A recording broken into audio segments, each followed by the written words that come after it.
Opus Gaudium Magnum, I announce to your great joy. We have then elected a pope, and then they name him. But the people around me were saying, who is this man? Who is he? We've never heard of him before.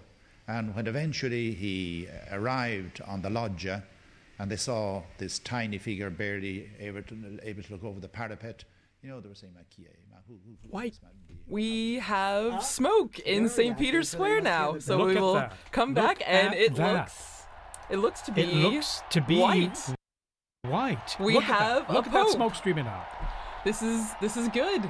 This is incredible news here, coming up here on 6:08 p.m. here in Rome at the Vatican, and we have white smoke streaming out. And you can hear the crowds. And we hear the crowds applauding there. As you can see, now we got the camera work on there. Just crowds of people crying. It's amazing. Here we are.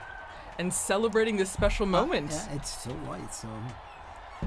There was a brief moment where we were a little unsure, but it is confirmed it is white smoke. We have white smoke here. A smoke warning.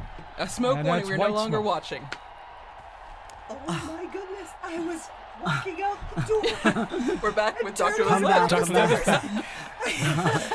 I'm still out of breath from racing up here. Yeah. I can't believe it. I'm actually flabbergasted. Surprised honestly. As well, because given the complexity of the reality we were talking about, exactly. and the many issues and the diversity, but here we are, and look at our drone footage there. We're just cruising over the roof of the Sistine Chapel. Wow. We see the crowds. The bells ringing. The bells are ringing. It is 100% white smoke. The white smoke. And I mean, as we were talking about before, the crowds are...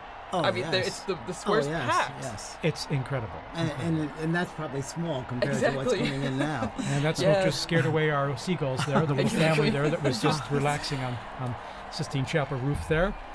But actually, as you mentioned at the beginning, TJ, it seemed like they did know. They came back just for the white smoke. Indeed. In fact, maybe they were giving us a kind of a secret, a bit of information that they knew that we didn't know. But here we are. And then a spectacular, sunny, brilliant evening here. And you can even see from the perspective of the crowds there in St. Peter's Square, the white smoke billowing from the chimney, even as the sun starts going down behind the dome of St. Peter's there. Well, thanks be to God. Honestly. And this smoke will last at least about 6 minutes, 6.5 minutes. And with a light breeze there in the square, we can see it billowing down towards the square. And we've got now basically about, it's going to be 45 minutes to at least an hour at least before the new Pope, just elected, so before we will know who... to greet everyone. And so there's huge anticipation, naturally, of who will the new successor of St. Peter be. Well, and I mean, as we were talking about before, you see the crowds filling the squares, but also the different people who have come. I mean, you can see the flags waving, people smiling. It's a big sign of, the universality of the church, but then also just how supportive people are in sense of being here for this moment. And now we're going to have an invasion of Romans. They're going to be coming in. And no, it's only natural and normal. I mean, you live here.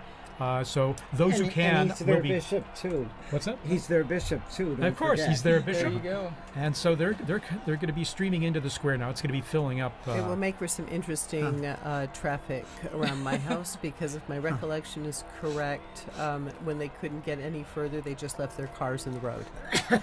There you go. So there you are. They were just there. Just stop the cars in the road. But there's nowhere else to go. That's except true. For here. So. That's true. Look at that billowing, thick white smoke there. Oh, wow. All the different flags. I love the people ready with their flags just in case. Yes. My daughter said that the election of Pope Benedict XVI, her closest friend, they went to school right around the corner here, and her closest friend was German. And they went running out into the square, and out comes Joseph Ratzinger. She said her friend had this teeny tiny little, teenage girl purse. She pulled out of this purse this flag, this enormous flag. It was suddenly waving in German. Oh my flag. goodness! So apparently, a lot of people come prepared. Yeah, that's the thing, because you just never know. I mean, when I was in the square earlier, people thought, oh no, it might be a longer time. It could take days. Yes, You just don't know. You just don't know. Yeah, you just don't know. In fact, I didn't know what to expect. At the same time, it's a wonderful surprise here to see the white smoke billowing there, and so after just day and a half, basically, Yeah. and here we are. It does make you feel like there's a wonderful sense of the noise stopped, the cameras went off, they went into the chapel, they prayed, and the Holy Spirit spoke. I mean, Yeah. it just really gives us a great sense of confidence. 100%. And indeed, this hope that's being realized, that we have a new shepherd, so to speak, someone to take on the reins there and to accompany us on this journey of our life journey, and it will be fascinating to see. As I say, you see the central lodge of St. Peter's Basilica. You see that's where the new pope will be appearing, as he traditionally does, to be announced that Abemus Papa, that we have a pope, and then the big surprise will be as he proceeds towards the central loggia, and we see who that cardinal is, now dressed in white.